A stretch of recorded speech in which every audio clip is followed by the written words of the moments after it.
Donc bonjour à toutes et à tous. Donc on est le samedi 20 septembre 2014. Donc aujourd'hui je vais intervenir sur les chemtrails. Donc c'est un sujet que de nombreuses personnes connaissent puisque l'information circule de façon intense sur internet puisque le sujet semble inquiéter pas mal de gens, hein, parce que c'est quand même tout de même une pollution aérienne qui a des conséquences assez graves sur la santé et sur l'environnement, hein.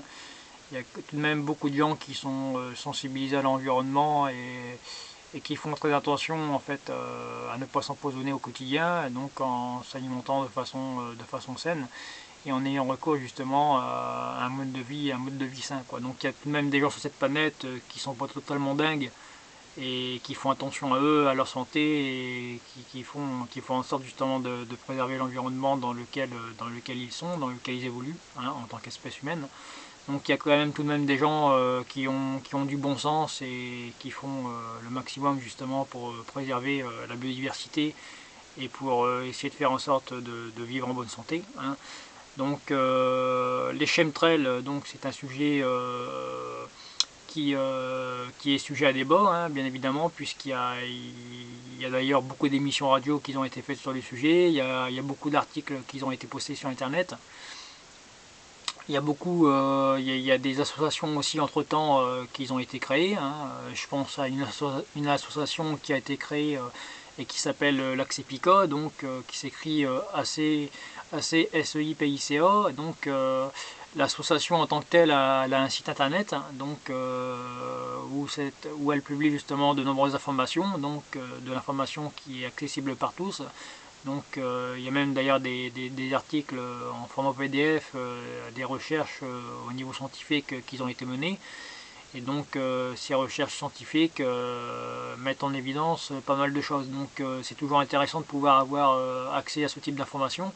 Donc j'invite vraiment véritablement à tout le monde à aller sur le site de l'association Laxepica, qui justement a pour but justement de sensibiliser le grand public et d'informer les gens justement sur le sujet des chemtrails, donc un sujet qui est vraiment fortement très intéressant et en même temps très inquiétant. Donc il faut que les gens s'y intéressent. Donc j'insiste sur le fait qu'il faut que les gens s'informent là-dessus parce que c'est très grave, c'est très grave.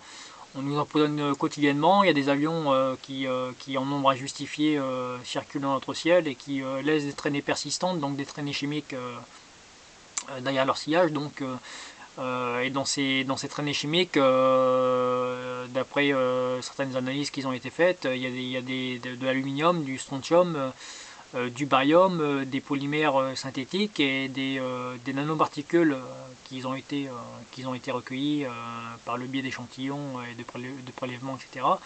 Donc il y a beaucoup de choses qui ont été mis en évidence. Il y a un documentaire aussi qui a été tourné aux États-Unis qui est sous-titré en français, hein. Et c'est un documentaire qui a été produit par Michael Murphy, donc un journaliste américain. Et donc il y a d'ailleurs ce journaliste-là, il a été à Washington justement essayer d'interroger certains responsables politiques.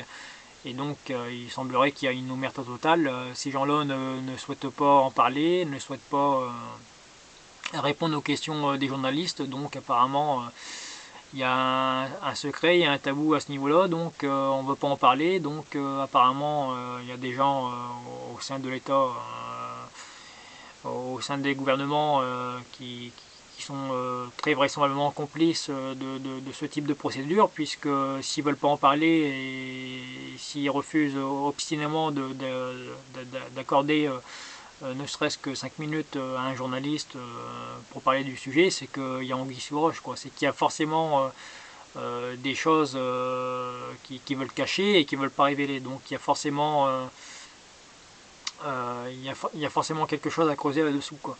Donc les chemtrails, donc sont des traînées persistantes laissées par les avions, hein. Donc ces chemtrails justement ont pour tâche, selon certains, de lutter contre le réchauffement climatique.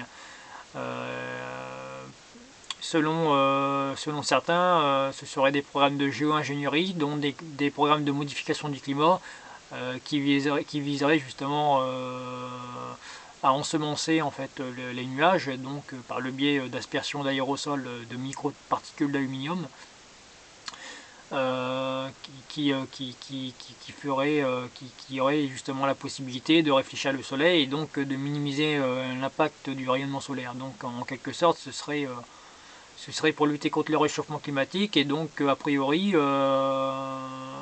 ça partirait d'un bon sentiment, mais dans ces épandages il y a quand même une quantité assez conséquente d'aluminium, et donc l'aluminium on sait tous que c'est un neurotoxique qui est trop nocif en fait pour le cerveau, donc ça peut engendrer diverses pathologies neurodégénératives, donc comme Alzheimer et Parkinson, et ça peut aussi engendrer d'autres symptômes, hein. Donc l'aluminium c'est une sacrée saloperie. Et donc il y a des avions qui continuellement dans nos cieux déversent de l'aluminium en grande quantité, quoi, des tonnes et des tonnes d'aluminium, quoi. Donc là on est vraiment face à quelque chose de très très grave. Et donc je pense qu'il faut informer le maximum de personnes sur le sujet. J'insiste sur le fait que l'association Laxepica met à disposition pour tous, pour toutes et pour tous des tracts, hein, qui sont malheureusement payants, mais on sait très bien qu'en société malheureusement tout a son prix, et le papier ça a un certain coût, donc c'est pas gratuit, et donc il faut mettre la main au porte-monnaie pour justement mener des actions. Donc moi j'ai déjà eu l'occasion justement de pouvoir distribuer les tracts et de pouvoir justement aller en centre-ville, dans une grande ville, donc dans la région du Nord, où j'ai eu justement l'occasion de pouvoir interroger des gens, de pouvoir essayer de voir s'ils étaient au courant, et puis essayer pourquoi pas aussi de susciter une certaine réflexion chez eux, et de les amener justement à considérer cet état de fait et cette pollution aérienne. Donc j'ai réussi à attirer l'attention de certaines personnes, j'ai réussi à leur faire constater les épandages dans le ciel, parce qu'il s'avère que quand je les ai interrogés ce jour-là, justement, le ciel était bien dégagé, il y avait justement des avions qui étaient en train de dépendre, donc il y avait des traînées persistantes qui étaient parfaitement visibles, et donc les gens ils ont pu les constater d'eux-mêmes, et ils ont pu justement en venir justement à la conclusion que la majorité des gens ont pu aussi émettre, c'est-à-dire que les chemtrails c'est une réalité, que ça existe, et qu'il y a une pollution avérée de notre ciel. Donc il y a véritablement quelque chose qui se passe et qui est totalement normal. Et donc moi si je fais cette vidéo aujourd'hui, c'est aussi pour dire qu'il y a depuis un certain nombre de temps sur internet, il y a beaucoup de gens qui postent continuellement des vidéos, des articles sur les chemtrails, tout en sachant bien évidemment que les tout premiers chemtrails ont été constatés en France en 2002, et les chemtrails, ces programmes de géo-ingénierie, de modification du climat, ils ont été mis en application dans les années 90 aux États-Unis. Donc c'est un phénomène quand même qui dure depuis un certain nombre d'années. On est tout de même en 2014 aujourd'hui, et donc ça fait des années et des années que ça dure. Et donc il y a beaucoup d'informations qui circulent sur internet. Si les gens ils tapent chemtrail sur YouTube et Dailymotion, ils pourront justement tomber sur de nombreux documentaires qui ont été réalisés par divers chercheurs, des scientifiques, et qui mettent en évidence la réalité des chemtrails.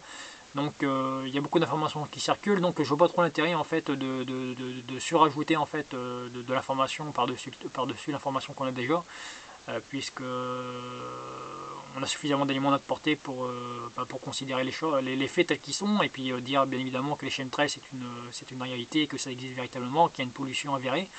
Donc ça sert strictement à rien de rajouter un surplus d'informations. On a déjà suffisamment d'informations sur le sujet, donc ça ne sert strictement à rien de continuer à rajouter des informations, quoi. Moi je pense que si les épandages doivent cesser un jour ou l'autre, je pense que ça sera par le biais justement de décisions qui émèneront justement des pilotes d'avion qui sont aux commandes, et qui prendront la décision d'arrêter de stopper les épandages. Tant que ces gens-là ne prendront pas la décision de stopper les épandages, et ben les épandages ils continueront de plus belle. Donc je vois pas en tant que citoyen, je vois pas ce qu'on peut faire de plus que de mettre des tracts, de tracter, et d'essayer d'informer les gens, quoi. Moi je pense que si les épandages doivent cesser un jour ou l'autre, je pense que ça sera par le biais des pilotes, et ni plus ni moins, quoi. Je pense pas qu'en tant que citoyen on pourra faire grand chose, si ce n'est informer. Informer c'est déjà bien, mais bon, l'information, si elle est prise et si elle est prise, et puis qu'à côté de ça les gens ils ne font rien de concret, je vois pas en quoi ça va changer et ça va faire bouger les choses. Donc je pense que c'est les pilotes qui feront en sorte justement que ces programmes de géo-ingénierie, de modification du climat cessent, une fois pour toutes. Donc je compte sur les pilotes pour réagir par rapport à cela. Et je compte aussi sur tout le monde qui regarderont ces vidéos à mener des actions de leur côté.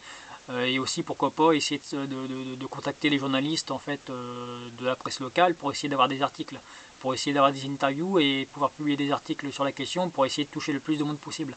Parce que moi c'est ce que j'ai fait justement de mon côté, j'ai été voir des journalistes de la presse locale et j'ai réussi à publier un article. Et donc ça m'a permis justement de pouvoir relayer l'information. Hein, donc j'invite tout le monde à le faire. Et puis donc c'était pour parler de cela, donc je pense que j'ai rien d'autre à rajouter, donc informez-vous et puis essayez justement de vous informer autrement que ce que les médias officiels ont pour habitude de véhiculer à la télévision. Donc il y a d'autres médias, il y a des médias alternatifs qui donnent d'autres informations qui sont nettement plus intéressantes et qui sont plus à même justement de relater les faits et la vérité. Hein.